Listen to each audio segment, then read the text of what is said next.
It is 1:42 a.m. local time, and you are looking at the Falcon-9 standing on pad 39A at Florida's Kennedy Space Center. Good evening or morning, depending on where you are. My name is Lauren Lyons, and I'm a Dragon Systems Certification Engineer here at SpaceX. Today we're launching the EchoStar 23 satellite to geostationary transfer orbit. The 90-minute launch window opened up tonight at 1:34 a.m. Eastern Time, but due to high altitude winds at the beginning of the window, our current T0 is 2 a.m. Now, if you looked closely at the rocket or that pad shot, you might have noticed that Falcon 9 looks a little bit different. There are no legs, there are no fins, there's no recovery hardware. The reason for that is tonight we're not going to be attempting a landing, which makes this what we refer to as an expendable launch. But the ascent phase will be like all of our other flights, from the lighting of the 9 Merlin engines on stage 1 to stage separation, stage 2 flight, and then all the way on through to spacecraft separation at geostationary transfer orbit. As the webcast goes along, we'll explain more about what it means to be an expendable rocket. We'll tell you about the EchoStar satellite and about the overall mission that we're going on today from start to finish. So let's get started. Hi, I'm Michael Hammersley, a materials engineer in our avionics department, and we are in the depths of the witching hour at Kennedy Space Center tonight. You can see Falcon 9 standing on the pad at 39A at Kennedy Space Center. This will be our second launch from this historic pad. Apollo astronauts launched to the moon from here, and the space shuttle also got its start here and had 80% of its launches from here. You can also see some residual hardware from the space shuttle program. We have the fixed service structure through which the astronauts actually entered the space shuttle, and the rotating service structure, which would spin around this pivot point, and this leg would encapsulate the space shuttle, and you'd load the payload into the shuttle bay from that structure. Falcon 9, of course, standing here, as Lauren pointed out, no legs, no fins, no recovery hardware, as we're not going to be recovering the first stage for this launch.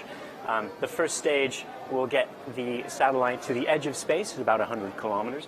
The second stage will continue powering the satellite up to about 8 kilometers per second into a low Earth orbit at first, and then into a geostationary transfer orbit to release the satellite at the very tip of that orbit.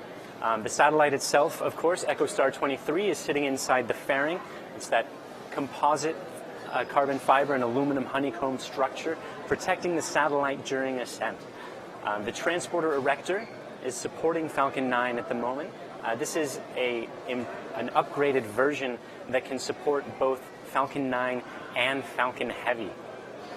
It rolled Falcon 9 out and tipped it up in preparation for launch. We've got about a mile southeast at Slick 40, that's Space Launch Complex 40 at Cape Canaveral Air Force Station. Both can launch cargo Dragon and commercial payloads like tonight, and Falcon is getting ready to go. We are currently approximately 15 minutes from our T0 time of 2 a.m. Eastern Time. We are launching EchoStar 23 today, a communications satellite built by Space Systems Loral out in Palo Alto, California. And it'll be launching with the company's flight-proven SSL 1300 spacecraft bus. We'll be taking EchoStar 23 to geostationary transfer orbit approximately 35,000 kilometers above the Earth. After the satellite separates from stage 2 at approximately T plus 32 minutes, EchoStar will deploy its solar arrays and use its onboard plasma thrusters to adjust its final altitude to geostationary orbit. So, question, why is stage 1 going expendable today instead of landing on the drone ship or back at landing zone 1 at Cape Canaveral? Well, that comes down to performance, which in today's case is governed by two main things. 1, spacecraft mass, and 2, altitude. At 5,500 kilograms, EchoStar is one of the heavier spacecraft that SpaceX has launched. And at that 35,000 kilometer altitude, we have to take it up pretty high. So to achieve that combination of a big heavy satellite and a really high orbit, it means we need to use every last bit of fuel that we have on stage 1 in order to go higher and faster. We're actually going to be going approximately Mach 30, so that's really, really fast. And that speed and that height leaves little propellant left in the tanks, not enough to fire those engines for precision landing either downrange or back at LZ1. So, as we did before we started landing stages, after stage 2 and Echo separate from stage 1, the booster will continue along a ballistic trajectory downrange.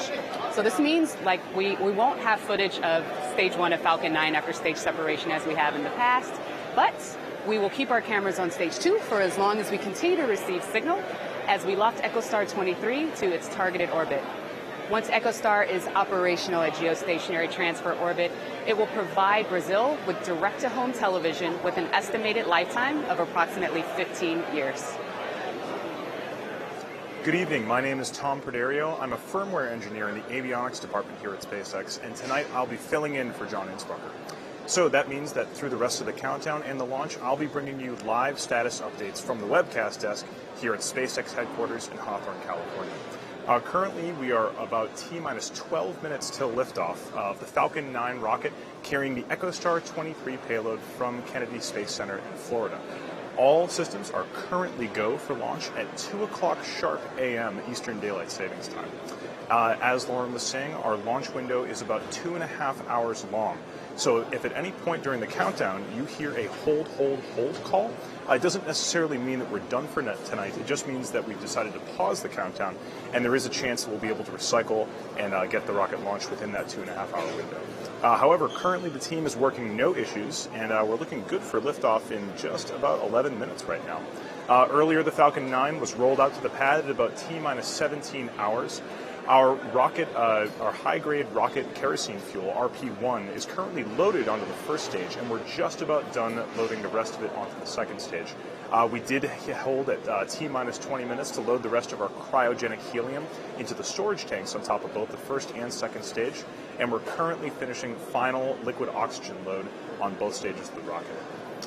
We currently have a green light from the EchoStar guys. The team is saying that their satellite is on internal power and ready for launch. Looks like the range is good to go. And weather, we had a little bit of a weather problem. High altitude winds were pushing our limits just a few minutes or a few hours ago, which is why we decided to hold the launch for a half an hour. But it looks like at T-minus 10 minutes and just about 30 seconds, weather is good to go. Their winds are finally cooperating, and we are ready to see this Falcon 9 lift off in just about 10 minutes right now. So there have already been a few names and organizations mentioned. I'd like to clarify who's doing what and what each of those roles entail. SpaceX, of course, is the launch provider. We control the environmental effects on the satellite during launch and ascent. We make sure that the thermal, vibrational, and shock loads, along with humidity inside the fairing and a few other parameters, are all below or within certain agreed-upon thresholds so that the satellite will survive its journey into space. SSL manufactures the satellite to make sure that it can survive the harsh environment of outer space for its 15-year lifetime. And they've built plenty of satellites. Over the past 60 years, they've built 84 that have gone to geostationary orbit. The overall design, called the bus, is the 1300 platform. And that platform uses lithium-ion batteries, just like laptops and phones, and also electric propulsion to maneuver itself on orbit. EchoStar is the organization that chooses the payloads, mostly consisting of the antennas, to put on the bus that SSL builds. And then they will manage the EchoStar 23 satellite as part of its larger worldwide fleet. EchoStar and SSL have partnered together for many years on more than a dozen satellites, and 2 EchoStar SSL satellites flew just last year. Now, EchoStar shared with us a short video that describes how they intend to use this satellite once it gets into its correct orbital position, hanging out over Brazil. EchoStar Corporation is a premier provider of satellite services and technology solutions. Headquartered in Englewood, Colorado, and conducting business around the globe, we are a pioneer in communications technologies through our Hughes Network Systems and EchoStar Satellite Services business segments. These branches generate over $1.8 billion in annual revenue. Our Hughes business unit is the global leader in satellite broadband for home and office, delivering innovative technology solutions and a comprehensive suite of managed services for enterprises and governments worldwide. HughesNet is the #1 high-speed satellite internet service in the marketplace, with offerings to suit every budget. A leader in satellite communications, EchoStar Satellite Services manages the world's 4th largest commercial geosynchronous fleet of 25 satellites. We provide communication services worldwide for media and broadcast organizations, direct-to-home providers, enterprise customers, and government service providers. Today we are launching EchoStar 23, a highly flexible Ku-band broadcast services satellite. It features 4 main reflectors and several sub-reflectors to support multiple mission profiles. EchoStar 23 will be deployed at the 45 degrees west orbital location, providing high-powered direct-to-home services into Brazil. We're excited to launch for the first time with SpaceX and their Falcon-9 vehicle. After launch and in-orbit testing is complete, our new EchoStar Spacecraft Operations Center in Sao Paulo, Brazil will provide EchoStar 23's telemetry, tracking, and control services. Thank you to our partners at SSL and SpaceX who have contributed to the success of the EchoStar 23 program. This will be SpaceX's second launch out of historic Pad 39A, the same pad that sent Apollo astronauts to the moon, the space shuttle to the International Space Station, and soon we'll be launching Falcon Heavy and commercial crew. But today there's also some history. This is going to be the first ever commercial communication satellite ever launched from this pad. Now 39A was renovated and customized to support Falcon launches and needed to be resilient enough for quick turnaround for high launch rates. One of my favorite things about the new pad that supports this is the new super beefed up Transporter Erector Strongback, or TE Strongback, which is capable of launching Falcon-9 and Falcon Heavy. So a couple minutes before liftoff, you'll see the Strongback slowly retract approximately 1.5 degrees. And you've seen a similar retraction angle with the other TEs. But with this Strongback, it gets even more interesting. As the Falcon 9 engines light and the vehicle begins to ascend, the Strongback leans back 45 degrees in order to clear the way for Falcon 9. What does that do? Well, it helps to provide liftoff clearance from the Stage 2 cradle arms, which are holding the second stage. It also protects the TE structures and the umbilicals, and the umbilicals are the lines that feed the rocket its power and its fluid. It protects those structures from blast damage that could be caused by the Merlin engine's plumes on ascent. This leads to increased pad survivability and thus faster pad turnaround for the next launch. For example, after today's flight, the pad's going to be safe by the team and prepped in time to launch the next big historic mission out at the end of this month, which will be the first reused orbital class booster. The Strongback leaning back also just looks really, really cool. It's one of the other reasons why it's my favorite, so keep your eyes out for it at liftoff. This is Tom with another status update. We are currently just about T-minus 5 minutes and 20 seconds until liftoff. That's 2 o'clock a.m. sharp, Eastern Daylight Savings Time. Currently, the rocket is reporting go. The team is working no issues. We look on track for our launch. We're currently pressurizing the second stage of the rocket, which is one of the last things that we do right before liftoff. The next big event to look for is the Strongback retract, which Lauren was just talking about. That Strongback retract is going to begin with the clamps at the very top of the Strongback releasing. You'll be able to see that on your screen. And then it'll tilt back just about 1.5 degrees. Of course, the full recline will happen once the rocket leaves the pad at T-minus 0. We also began the Merlin engine chill at T-minus 7 minutes. This is when we flood the turbo pumps on the 9 Merlin engines at the bottom of the first stage with super cold liquid oxygen to get them down to their operating temperature at negative 300 degrees Fahrenheit. Well, the team also checked out the TVCs, which are the thrust vector controllers. These are the mechanisms on each engine that allow us to steer them. We make sure that those things are operating perfectly in order before every launch, and it looks like the team is satisfied that they're good to go. The next thing you're going to hear in the nets, once we turn it over to the pad, is T-minus 1, you're going to hear that the vehicle is in startup. What this means is that the Falcon 9 flight computer has taken over control of the rocket and is ready to count it down through the rest of that minute all the way to launch and then to orbit. So it looks like, in summary, EchoStar, the team has reported that their satellite payload is good to go.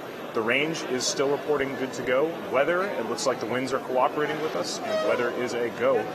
So with everything looking really good for the launch, let's turn it over to the pad cameras and the countdown nets and count down to the launch in just about 3 minutes and 30 seconds.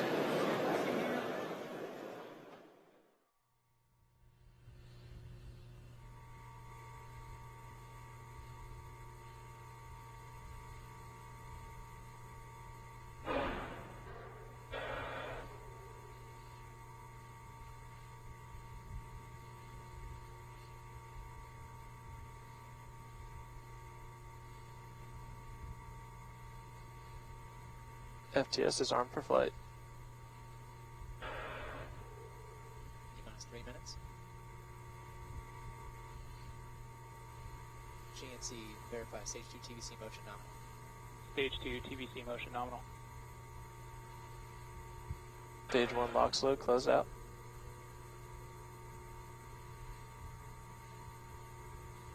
Strongback lowers ended. Strongback at 88.5 degrees.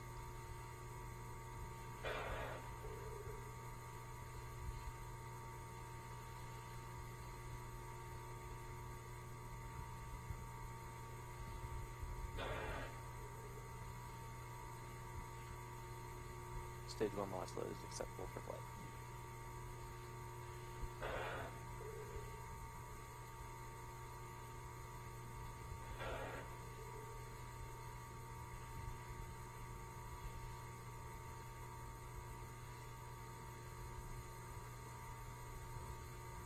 Stage 2 LOX load is closed out.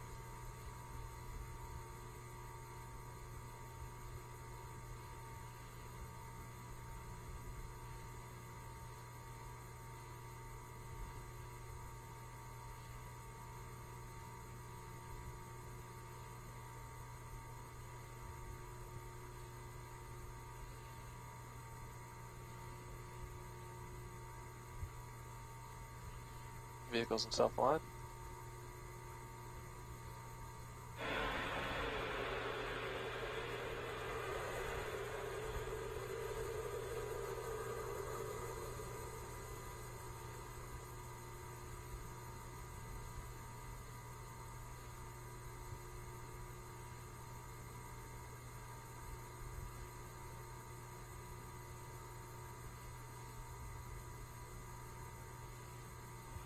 BC, verify Falcon-9 is in startup. Falcon-9 is in startup.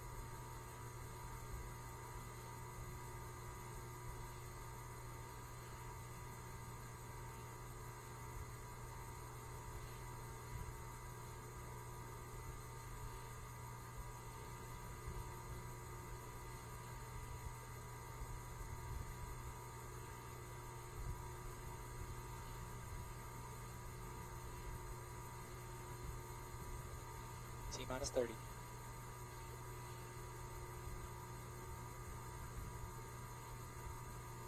All gas close complete. T-minus 20. Stage 1 tanks pressing for flight.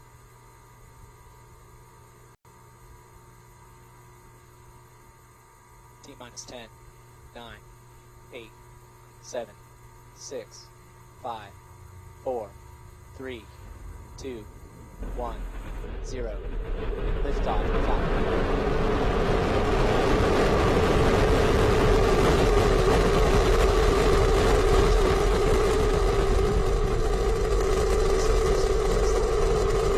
Copy, we'll go.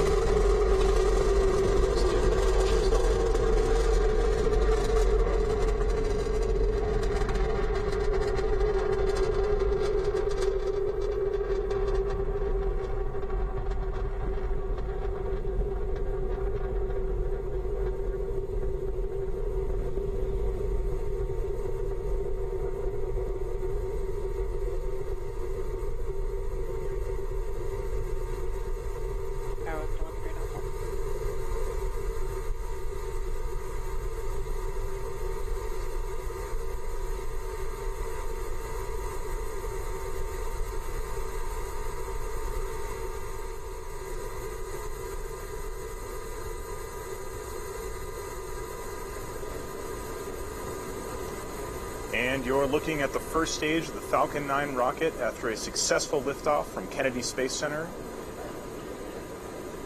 The rocket is just about to pass through max Q, which is the maximum aerodynamic pressure that the rocket will see throughout its entire flight. Normally we see a shockwave right around this time forming, but it doesn't look like there's going to be enough light to see that shockwave.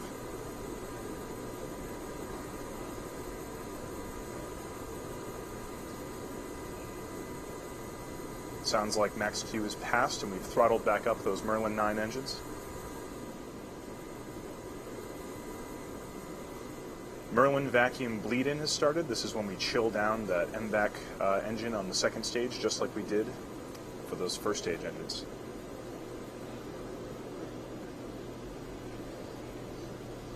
Vacuum chill as we go.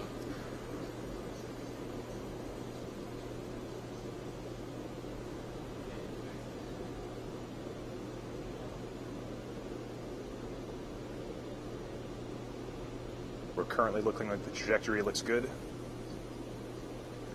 There's a few events that are going to be happening in rapid succession very soon here. The first one is going to be the main engine cutoff of the first stage. So those 9 Merlin engines are going to shut off.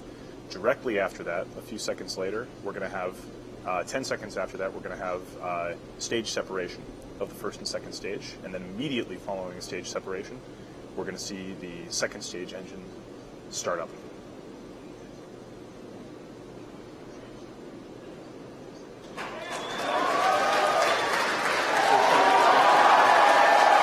And as you can see, it looks like stage separation was successful, just waiting for that second stage to start up.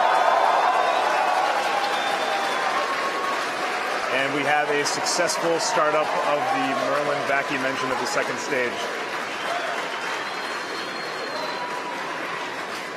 Second stage looks nominal, and back D is looking good.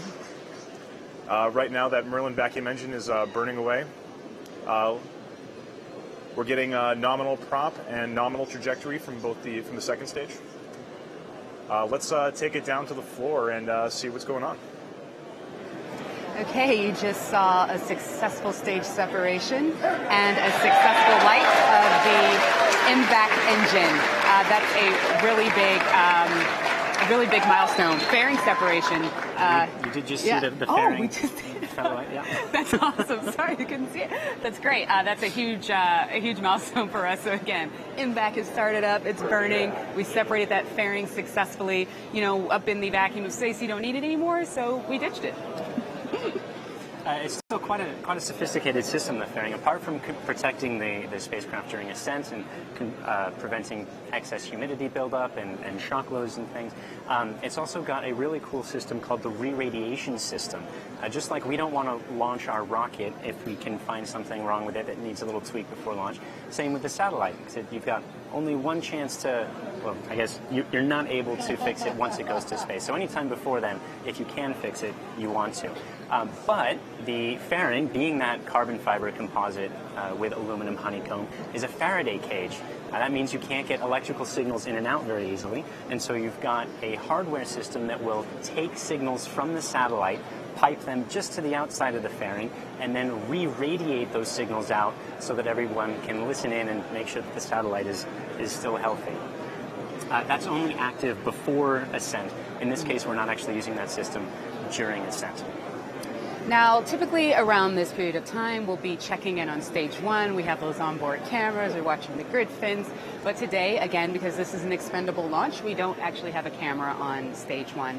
And again, the reason we're going expendable is instead of coming back down to LZ1 back at the Cape or going down to our drone ship, Of Course I Still Love You, or just read the instructions, is because we needed to use all of the propellant that we had in order to get the performance that we needed to put EchoStar 23 in its intended orbit. But this is like every other rocket launch in history. We've gotten used to these landings, right? But sometimes we have to do it this way. And so it's still a super awesome launch, right?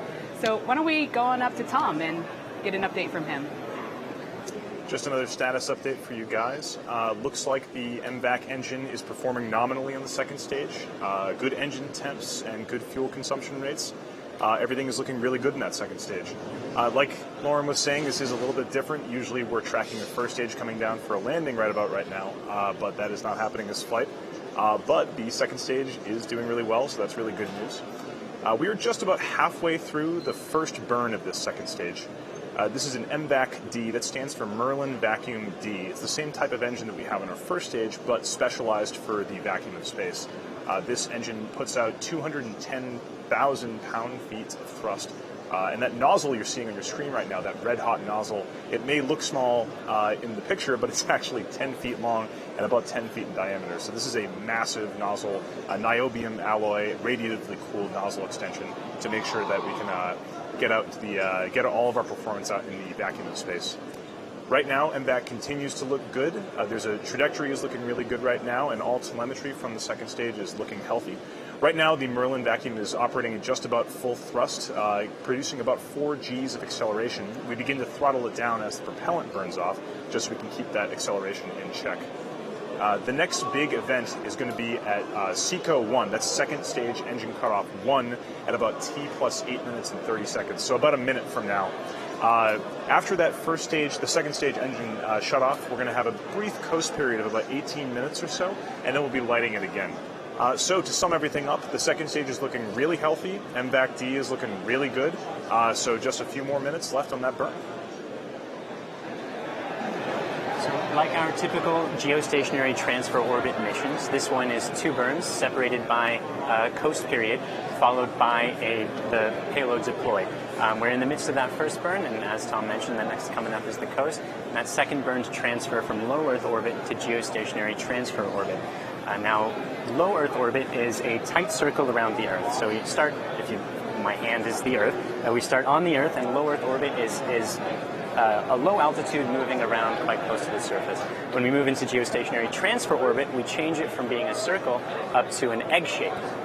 And that's by having a burn just at the bottom. And so then the top of that geostationary transfer orbit is about 35,000 kilometers, which is geostationary distances. And it's from there that the satellite will be circularizing that orbit to get to the true geostationary orbit that we're hoping for. So we're going to be dropping off EchoStar at the apogee, or that farthest point of that orbit. And as Michael said, it's going to use its onboard plasma thrusters in order to raise the orbit to its circular geostationary orbit. And once it's up there, it'll be able to use those same thrusters for station keeping to maintain orbit for 15 years. So we just heard the cheers from the crowd. That's from the second engine cutoff. So we're moving into that coast phase at the moment. That's 17 minutes where it's going to be hanging out in that low Earth orbit before boosting into that geostationary transfer orbit. You can see on the screen there's a live animation of the satellite over the, or switching to second stage engine camera.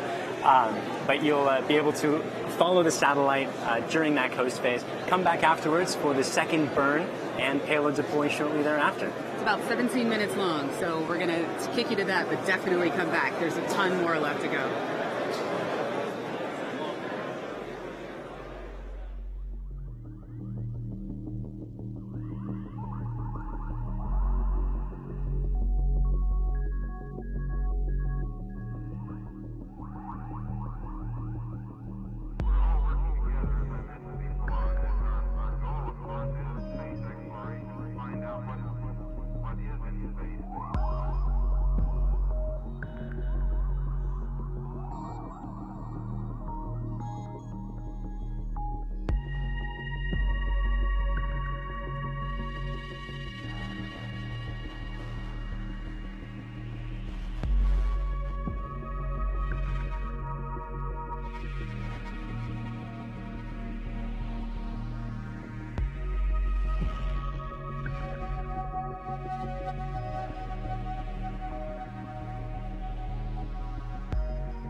This is Tom Perderio from SpaceX headquarters, just bringing you a quick status update on the second stage.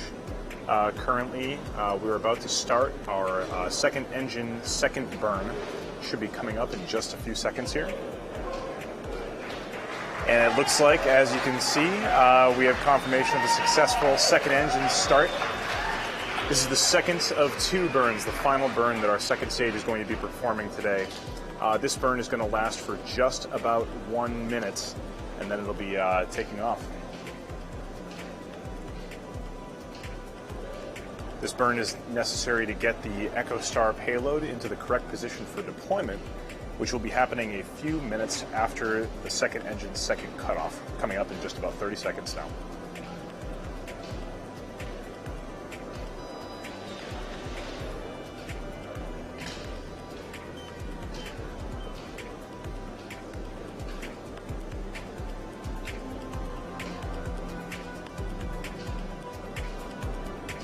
We're currently throttling that MVAC engine to make sure the acceleration stays within the bounds we need. And it looks like a successful termination of thrust, a successful second engine, second cutoff.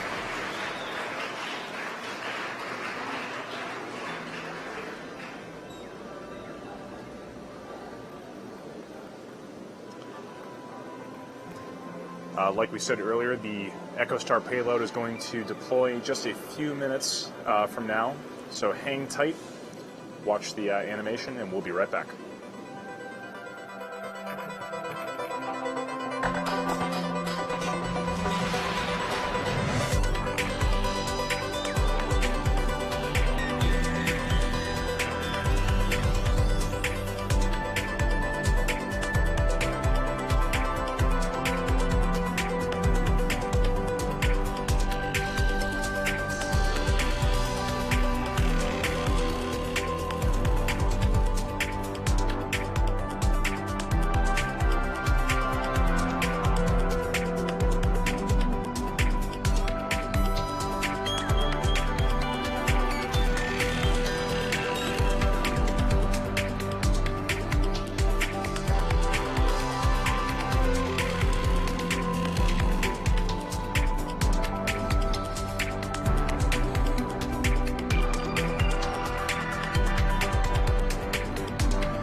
welcome back.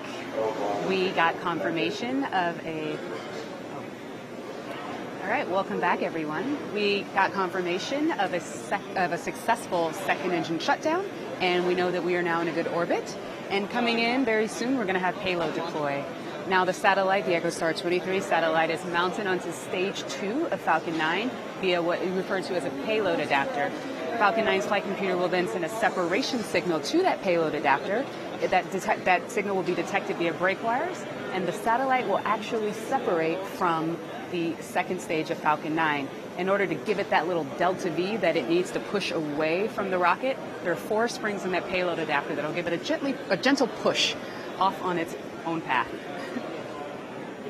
At that point, it's going to unfurl its solar panels, start collecting power, start transmitting back to Earth, and head towards that geostationary orbit over Brazil.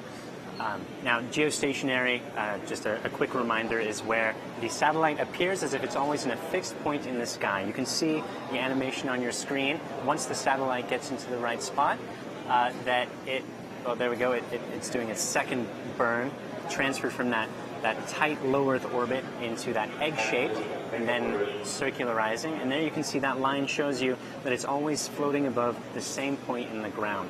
So that means that even if you're looking at the night sky, and usually the stars will rotate over the course of the night, the satellite will always stay in the exact same spot. Geostationary orbit is a particular type of geosynchronous orbit. The two terms often are used interchangeably.